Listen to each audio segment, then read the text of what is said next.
Umaga po sa ating lahat. Ngayon po ay pinagdiriwang po natin ang kapistahan ng Nuestro Padre Jesus Nazareno. Tayo po ay nakikisa sa kapistahan ng Quiapo dahil ito ang Mother Church, ang Manila Cathedral, ang ina ng simbahan ng Archdiocese of Manila. Dapat po natin ipagdiwang ang kapistahang ito na kung saan tayong lahat ay nagpapasalamat, nagpupuri at kumikilala sa kadakilaan ng ating Pong Jesus Nazareno. Atin po natin siyang papurihan ng isang masigabong palakpakan. Mga minamahal na kapatid, sa kapistahan po ngayon ng ating Pong Jesus Nazareno, binigyan po tayo ng isang tema na ang temang ito ay ukol na sinasabi para sa atin. Ibig po namin makita si Jesus. Araw-araw mga minamahal na kapatid, lumalapit tayo sa Kanya. Ibig natin siyang makita sa ating buhay araw-araw. Ibig natin siyang makasalamuha sa ating buhay pang araw-araw. Ibig natin siyang makasama at makapiling sa ating paglalakbay araw-araw. Kaya po, ang nais natin, ibig natin makita si Jesus. Ibig natin makita ang ating Panginoon. Ito naman talaga ang ating layunin sa ating paglalakbay araw-araw. Ibig natin makita ang Diyos. Ibig natin makita ang Pong Jesus Nazareno sa ating buhay pang araw-araw. Makita natin lang lubos ang ating Panginoong Jesus Nazareno. Kaya mga kapatid, sa taunang pagdiriwang ng kapistahan, binibigyan po tayo ng tinatawag na debosyon, traslasyon, at misyon. Kaya po sa ating ebanghelyo ngayon, sinasabi sa atin at ipinapakita sa atin kung gaano kadakila ang pag-ibig ng Diyos na ibinibigay sa bawat isa sa atin bilang Kanyang mga anak. Sa unang pagbasa, ipinapala sa atin kung paano nagpakumbaba ang ating Panginoon, nakisalamuha at nakibahagi sa buhay natin araw-araw. Nagpakababa ang Diyos. Ngunit hindi nagtatapos doon. Ibinigay niya ang kanyang bugtong na anak para sa ating lahat upang ipakita sa atin ang tunay na kanyang pagmamahal. Kaya po sabi sa atin, sa ating ebanghelyo ngayon, na very famous at alam po natin ito.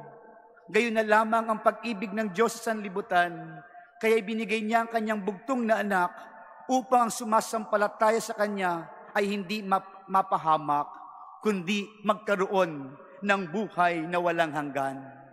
Mga minamahal na kapatid, ang pag-ibig ng Diyos, doon bumubukal ang buhay na walang hanggan.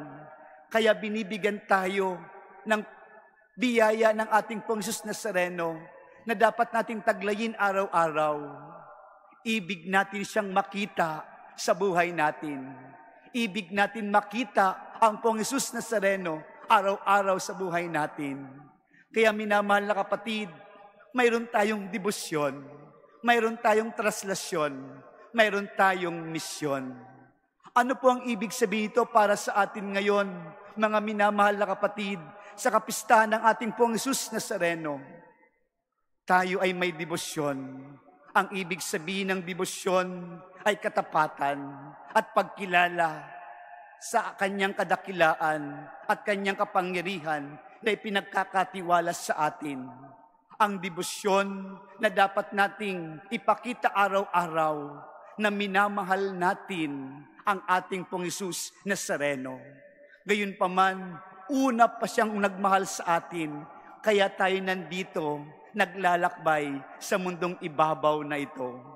Tayo ay kanyang minamahal na may katapatan, kaya ang ating Pong Jesus Nazareno nagpapasa ng krus, ipinapakita sa atin, dala-dala niya ang pagmamahal na kung saan ito'y nagbunga ng kaligtasan para sa ating lahat. Dala-dala niya ang tanda ng tunay na pagmamahal na nagbubunga ng kaligtasan, ng kabutihan at kaayusan ng buhay natin araw-araw. Iyan ang dapat nating pagkatandaan, mga minamahal na kapatid. Mayroon tayong debosyon nang ibig sabihin, ang Diyos mismo nagbibigay sa atin ng halimbawa ng katapatan.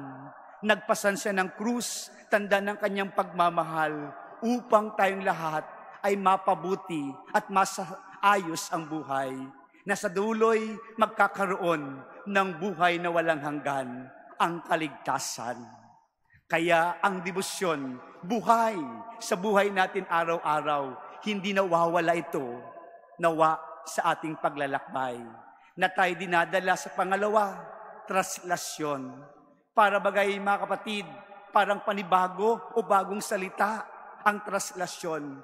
Ito'y paglalakbay, paglalakbay ng buhay. Kaya nga po traslasyon na ginagawa po ng taunang galing sa Crinog Grandstand sa Luneta at dinadala sa Quiapo Church. Ang imahe ng Pong Jesus Nazareno, tinatawag nating traslasyon, ang paglalakbay.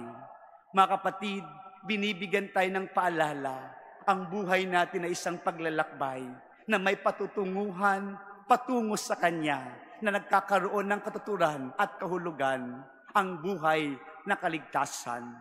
Kaya mga kapatid, marami pong umaakyat, maraming gustong humalik, dahil nais nating makita ang Panginoon sa ating buhay paglalakbay, sa buhay natin bilang isang traslasyon.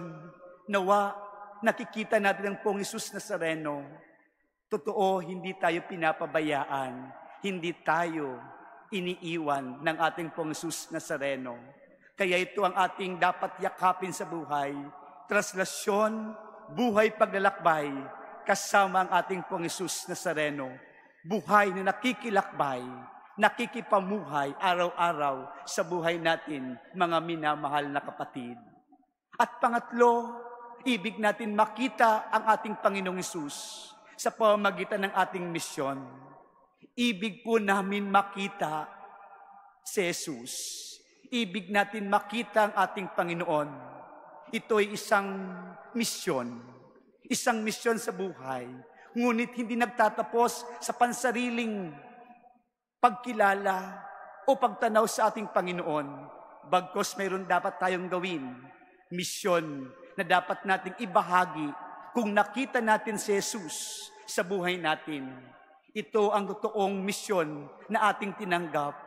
Kaya natin ibahagi ang nakita nating Diyos o Panginoon sa buhay natin.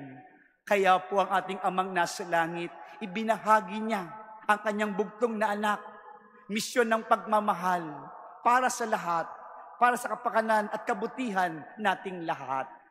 Kaya mga minamahal na kapatid, ito ang ating tatandaan sa taunang pagdiriwang ng ating Pong Jesus Nazareno. Binibigyan tayo ng dakilang pag-ibig ng Diyos na taglay ang debosyon, traslasyon at misyon. Kaya po sa ating pagpapatuloy araw-araw at sa araw na ito ng kapistahan, tunay nating tanggapin at yakapin sa buhay natin. Sasabihin po natin, araw-araw, isa sa buhay natin ang debosyon, traslasyon at misyon. Dahil ito ang paraan upang lubusang nating makita ang ating Panginoong Hesus Nazareno. Kaya po, nawa sa ating buhay pang araw-araw, ang ating Panginoong Hesus Nazareno nagpapaalala, bit-bit ang kanyang tanda ng pagmamahal, na magkakaroon ng katuturan ng kaligtasan ng buhay. Ito rin ang ibinibigay sa atin. Yakapin din po natin ang tanda ng kanyang pagmamahal. Huwag po tayong mapagod, huwag po tayong maghinawa, huwag tayong magreklamo. Dahil kung tatanggapin natin ang tanda ng pag-ibig ng Diyos sa buhay natin, anuman ito, magkakaroon ito ng kahulugan. At ang dulo nito ay kaligtasan. Kaya mga kapatid, bilang isang manampalataya at nagdidebosyon sa Pong Jesus Nazareno, ito ang ating ipinagbubunhi ngayon, ipinagdiriwang at ipinapalandakan sa buong mundo. Mayroon tayong Diyos na kalakbay araw-araw. Viva Pong Jesus Nazareno!